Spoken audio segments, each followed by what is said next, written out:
hay más de realismo bíblico en las Escrituras, y ahora sí es lo que vamos a ver en el día de hoy, que está en Santiago capítulo 1. Así que los que tienen Biblia vayan a Santiago. Santiago está bien al final del Nuevo Testamento. No es el último libro, pero está allí al final. Entonces, vamos a ver un poquito de realismo bíblico aquí en Santiago. Porque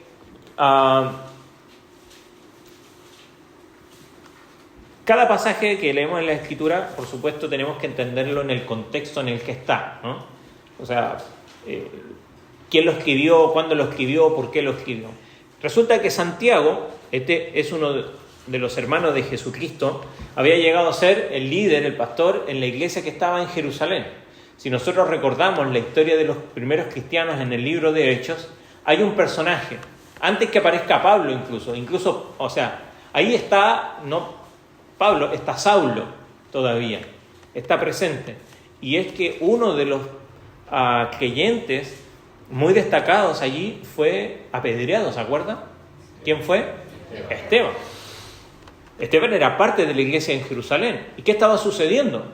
Que los propios judíos empezaron a perseguir a los cristianos, que eran, judíos también, ¿no? O sea, israelitas. Los empezaron a perseguir porque no estaban de acuerdo con los del camino, como les hacían llamar, aquellos que seguían a Jesús, ¿no? Entonces comenzaban a perseguirlo y uno de ellos era Esteban. Y lo dieron muerte apedreándolo allí. Eso está en Hechos capítulo 7. Pero vemos que la realidad de la iglesia en este tiempo es que está siendo perseguida y Santiago intenta pastorear a su congregación, ¿no? Animándoles, porque imagínense, ahora ustedes están acá, quizás algunos de los chicos que llevan un tiempo aquí con nosotros. Pongámonos en esta situación y esperemos que nunca nos pase. Pero empiezan a perseguir a los cristianos, empiezan a buscar a los cristianos en el mundo y lo empiezan a matar. Hay lugares en el día de hoy, año 2025, donde los cristianos son perseguidos. ¿Conocen Myanmar o Birmania, lo que se llama? Es un reino allá en el sudeste asiático, que es un lugar donde van de vacaciones, todos los que les gusta ir al sudeste asiático a sacarse fotos ahí en esas playas paradisíacas. Bueno, en uno de esos lugares a los cristianos se les persigue. Y cada vez están yéndose más a la selva para esconderse, porque realmente los persiguen. La mayoría de la gente allí tiene otras creencias, principalmente islámicas, y los persiguen para darles muerte, porque no están de acuerdo con que ellos crean en Jesucristo, y en otros lugares del mundo también. Entonces, imaginen que estamos en esa situación. Nos enteramos que uno de nuestros hermanos en la iglesia fue apedreado o le dieron muerte. O incluso, vamos a ponerlo así, no tan drástico, lo metieron preso. Que sucedió también con Pedro. Pedro y Juan lo metieron preso y le pegaron ahí en la cárcel. ¿Cómo nos sentiríamos nosotros? A ver, ¿cuál sería una reacción? ¿Sentir qué cosa? Miedo, por ejemplo. ¿Qué más? Tristeza. ¿Qué otra sensación habría? Es decir, nosotros decidimos seguir a Jesús y ahora nos toca vivir esto. Confusión. ¿Qué más? Incertidumbre. ¿Ya? No saber qué va a pasar. También, no sé si queja, pero cuestionar a Dios. Mucho cuestionamiento, ¿no? Es decir, Jesucristo prometió que nuestra vida iba a cambiar y resulta que ahora estamos con estas situaciones re complicadas. Bueno, parece que me engañaron, ¿no? Parece que me vendieron un cuento que no es el que prometía. Bueno, sin duda Dios no es hombre para que mienta ni engaña, y es un pasaje de las Escrituras. Pero Santiago intenta, en este punto de persecución severa, que como mencionamos, ocurrió en el tiempo en que Esteban fue apedreado, entonces ese trasfondo nos ayuda a nosotros a entender lo que Santiago está diciendo a aquellos que están leyendo esta carta, ¿no? Intenta dar un consejo sabio y cuidadoso, pero toma de aquello que es verdad acerca de la Escritura y de la sabiduría de Dios y del consuelo y lo aplica a amigos que están sufriendo grandemente. Porque no solamente Esteban fue apedreado, probablemente ese quedó registrado, pero muchos otros sufrieron muerte, persecución, algunos perdieron a sus familias, ¿no? Algunos, su familia dijeron, no, tú te haces cristiano y ya no eres más parte de nuestra familia. Y eso significa que ya no tenían una red de apoyo, ¿no? O algo con que subsistir, o algunos perdieron sus trabajos.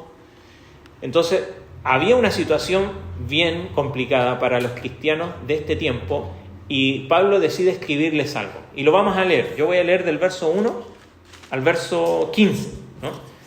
Santiago, ¿qué dije?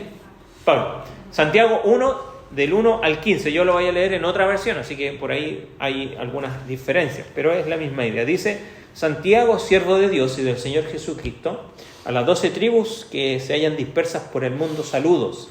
Hermanos míos, considérense muy dichosos cuando tengan que enfrentarse con diversas pruebas, pues ya saben que la prueba de su fe produce constancia o paciencia, como dice ahí la mayoría de las versiones.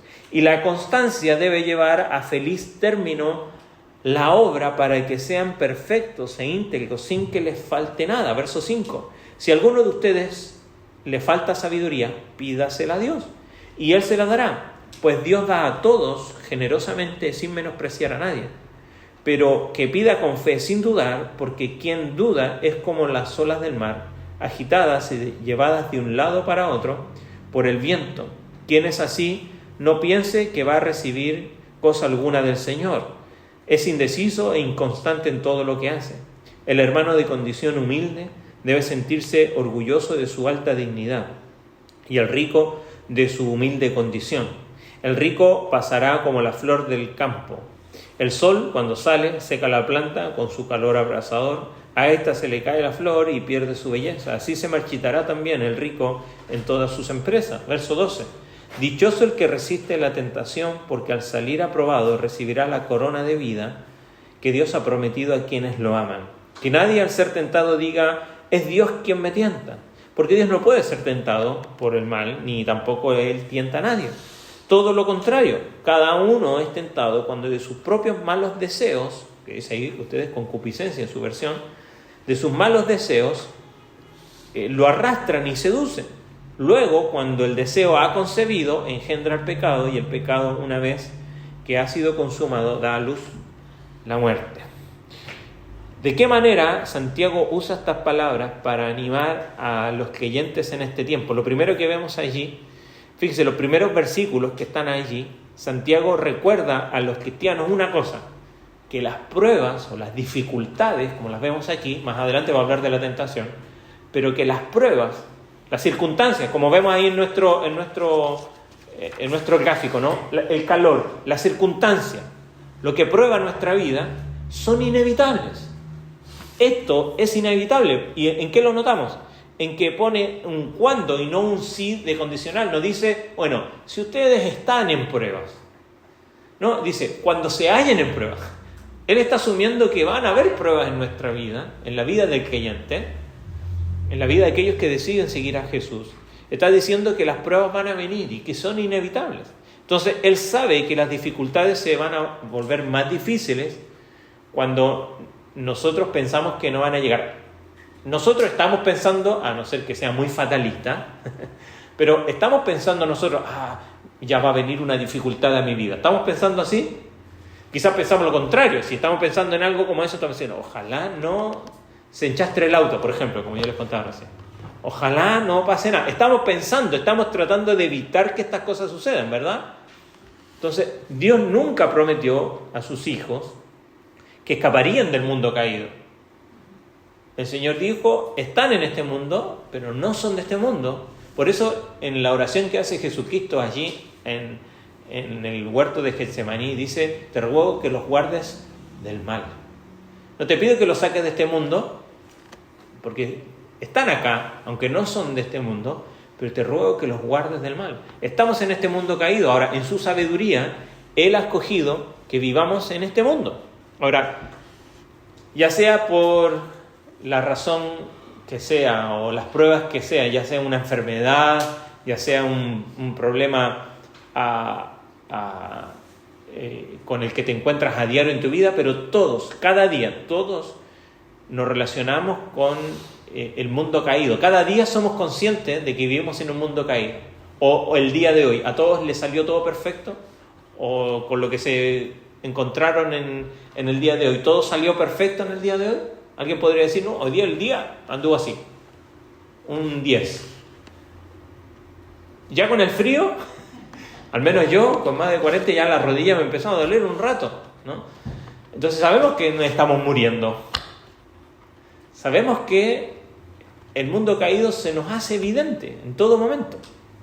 Entonces, no deberíamos sorprendernos cuando la dificultad toca la puerta. No debería ser una sorpresa para el cristiano. De hecho, deberíamos estar sorprendidos de que no suceda. Santiago quiere proteger a aquellos que está escribiendo del impacto de la sorpresa, porque cuando viene una problemática así de sorpresa, a muchos se les viene el mundo abajo. ¿Por qué? Porque no estamos preparados para eso.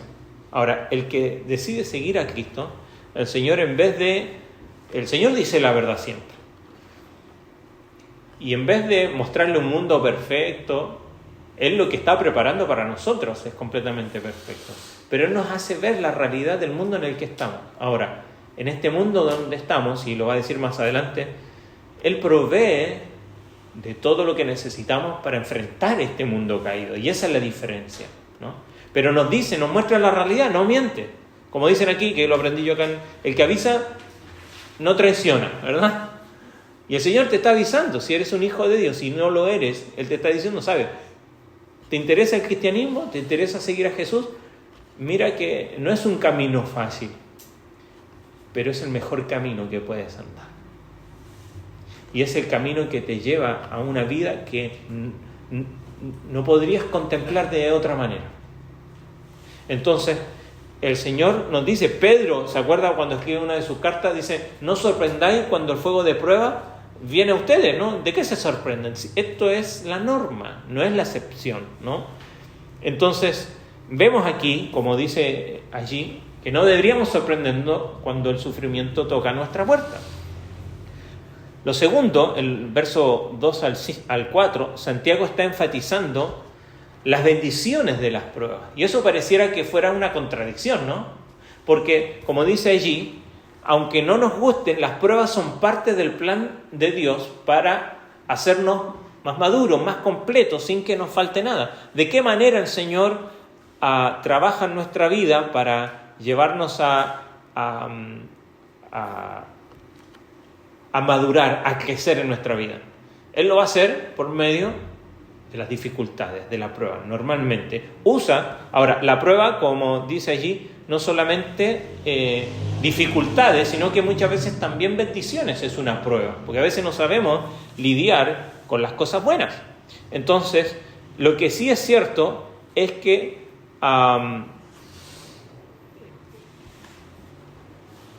Santiago nos dice algo, nos dice que el Señor va a trabajar por medio de la prueba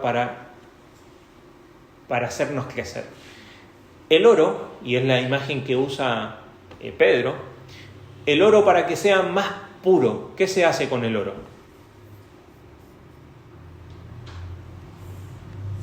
Se somete a prueba, ¿cierto? ¿De qué manera se somete a prueba el oro para ver si es muy fino? Al fuego. ¿Y qué es lo que hace? El oro, lo que es la escoria, ¿no? O las impurezas del oro, se van a separar y el oro se va a poner más puro, ¿no? No se pierde el oro, se mantiene allí, pero cada vez más fuego, más pureza. Bueno, en la vida del creyente el Señor pone pruebas y dificultades que aquellos que, ¿se acuerdan la imagen aquí, no? Cuando son como árboles que están plantados junto a aguas, que confían en Dios, entonces esa prueba lo que va a hacer es que va a purificar sus vidas, va a refinar nuestras vidas en vez de consumir nuestras vidas, ¿no? Y es por eso que el mundo muchas veces no entiende lo que significa seguir a Cristo, porque piensa que el Señor tiene simplemente un mundo sin problemas y sin dificultades. Y lo cierto es que Dios nos ha puesto aquí en este mundo, donde la manera en cómo Él va a tratar con nosotros, ¿no? Que las pruebas nos ayudan a madurar, aunque no nos gusten, son las que nos ayudan a crecer, ¿no? Entonces, ninguno de nosotros quizá le pediría al Señor que les mande una situación difícil o prueba, ¿o sí? No, lo cierto es que quizá oramos para que no vengan, pero la verdad es que, porque ese es nuestro instinto, pero vemos las cosas como las pruebas como algo que teníamos que evitar, pero Santiago está diciendo que esa es la manera en cómo Dios trabaja. Entonces, las pruebas son parte del plan de Dios, ¿no? Sin las pruebas, ¿no?, que tanto nos desagradan, Santiago dice que permaneceríamos. Si el Señor por medio de las pruebas quiere hacernos maduros, ¿qué sería lo contrario? No hay madurez, hay inmadurez. Estamos incompletos, estamos deficientes como cristianos, como seguidores del Señor. Entonces las pruebas nos ayudan.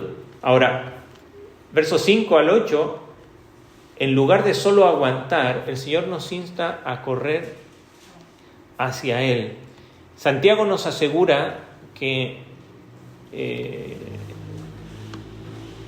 no pensemos que esto hace que las pruebas sean más fáciles, ¿no? Sino que en vez de eso, Santiago, en vez de mantenernos así como estoicos, ¿no?, así firmes, yo puedo, sino que nos insta, como dice ahí, si alguno de vosotros tiene falta de sabiduría, ¿qué dice? Pida a Dios. Porque en las pruebas, ¿qué sucede? A veces no sabemos qué hacer, no sabemos qué decisión tomar, no sabemos cómo reaccionar. Bueno, pida ayuda a Dios. ¿Qué va a hacer Dios? Y le va a ayudar. Entonces, Él promete ayudarnos y el asunto no es simplemente aguantar allí, sino clamar a Dios y buscar a Dios en ayuda, ¿no?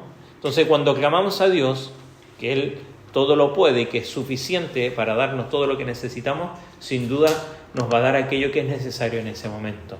Entonces, Santiago sigue hablando allí, del verso 9 en adelante, que las pruebas también pueden presentarse como dificultades, como dice ahí, pobreza, enfermedad, o como también bendiciones, como riqueza, como éxito. Entonces, esto es interesante porque la mayoría de nosotros, si pensamos en una prueba, la mayoría pensaríamos en algo malo, en situaciones que adolecemos de algo, hay algo que nos falta, ¿no? Pero la verdad es que cuando a veces hay mucho, también es una prueba. Santiago nos sorprende con la manera en que ve las pruebas. Nos recuerda que una prueba puede venir en la forma de una dificultad o de una bendición, ¿no? Y las riquezas pueden ser una prueba, tanto como la pobreza puede ser una prueba, ¿no? El que haya abundancia como el que haya escasez puede ser una prueba, y Pablo lo dice ahí en Filipenses, ¿no?, al final, en el último capítulo. Por ejemplo, quizás los más jóvenes no han vivido, pero les va a pasar, a nosotros más grandes, de perder un empleo. Yo me acuerdo, trabajaba en una empresa cuando recién empecé a trabajar en el banco, cuando estaba en Chile, una empresa de crédito, y se fusionó la empresa con otra, y obviamente quedaron los que llevaban más años.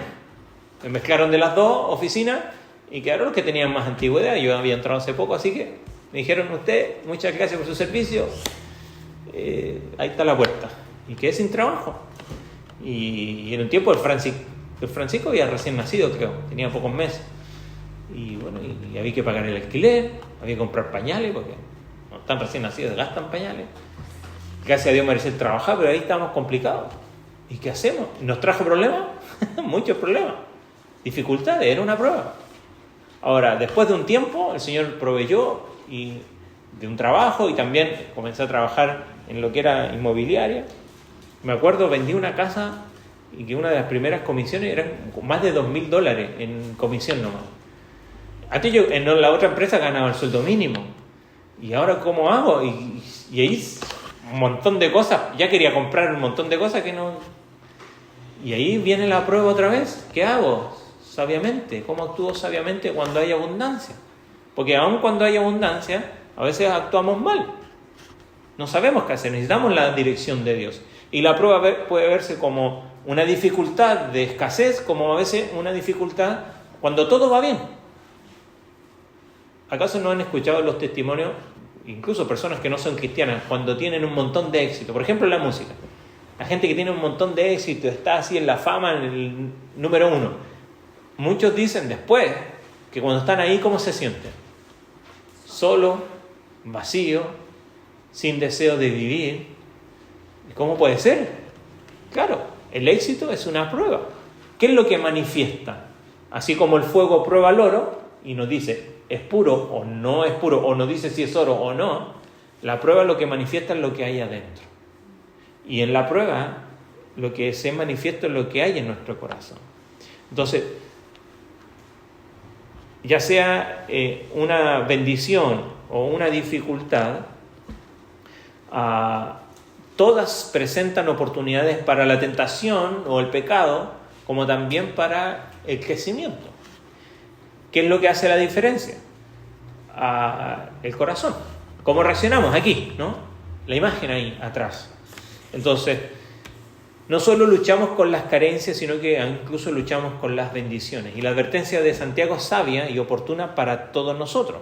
Y por último, los últimos versículos, allí dice que la prueba revela lo que está sucediendo en el corazón que decíamos recién. La tentación y el pecado no son causados por Dios, como dice ahí, nadie puede decir que cuando es tentado es porque Dios lo tentó, sino que cada uno es seducido de sus propios deseos. A ti te tienta una cosa, a mí me va a tentar otra cosa, pero todos somos tentados de nuestros propios deseos. Y somos tentados, la palabra que ocupa ahí para atraído y seducido es la imagen en el griego, que está escrito en el Nuevo Testamento, del anzuelo cuando uno va a pescar, ¿no? Cuando uno va a pescar, tira el anzuelo con una carnada y ¿qué hace? Comienza a tirar, ¿no? Para que el pez se acerque, y cuando está cerca, ¿qué hace uno? Bueno, los que saben o les gusta pescar, ¿no? Cuando pica, ¡pum!, tiene que tirar, ¿para qué? Para que el pescado se enganche en el anzuelo, porque si no, te come la carnada y se va, ¿no? Y está enganchado ahí, y ya después de eso, para adentro nomás, ¿no? Es cosa de tirar y sacar nomás. Bueno, esa es la idea. El pecado hace eso, la tentación hace eso, me seduce, me tira, y cuando yo muerdo, pico, ¡tum!, para adentro. Porque dice, cuando el pecado ha concebido, ya está, da luz la muerte. La muerte se rompe nuestra relación con Dios, está rota por el pecado. Por eso Cristo es quien ofrece la solución, pero aún como creyente, el pecado también rompe nuestra relación con Él. Entonces, la tentación, como dice ahí, el pecado no son causados por Dios ni por las circunstancias externas, sino por nuestros propios malos deseos. Cuando la prueba o la dificultad se vuelve una tentación, ¿no? Cuando hablamos recién, cuando la situación extrema o externa del calor revela lo que está pasando en el corazón, ya sea espinas o fruto. Entonces, una prueba puede llevarnos a un crecimiento o puede llevarnos a la tentación y al pecado. Entonces, la tierra de la prueba puede producir una cosecha de frutos o una cosecha de espinos.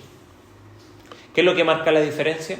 Santiago dice que la cosecha depende de lo que está pasando dentro de la persona. Si la prueba lleva a la tentación y al pecado es porque esa persona ha sido arrastrada y seducido por su propio corazón. Es importante que nosotros podamos admitir que las pruebas no causan nuestro pecado. No podemos echarle la culpa a las circunstancias, porque Dios no tienta a nadie, pero debemos reconocer que si respondemos pecaminosamente a las pruebas no es porque hayamos sido forzados a pecar, sino que simplemente se manifestó lo que había en el corazón, ¿no? Entonces, acá, cuando vamos manejando, o los que andan en moto, se nos cruza alguien por ahí, y decimos, el tráfico está loco, ¿no? O cuando vamos apurados y hay atochamiento, y reclamamos, y le echamos la culpa ¿a quién? Al tráfico. ¿Tiene la culpa el tráfico? No tiene culpa de que yo empiece a vociferar y decir malas palabras. Simplemente el tráfico reveló ¿qué cosa? Lo que había en mi corazón. Ya está. Nada más. Entonces,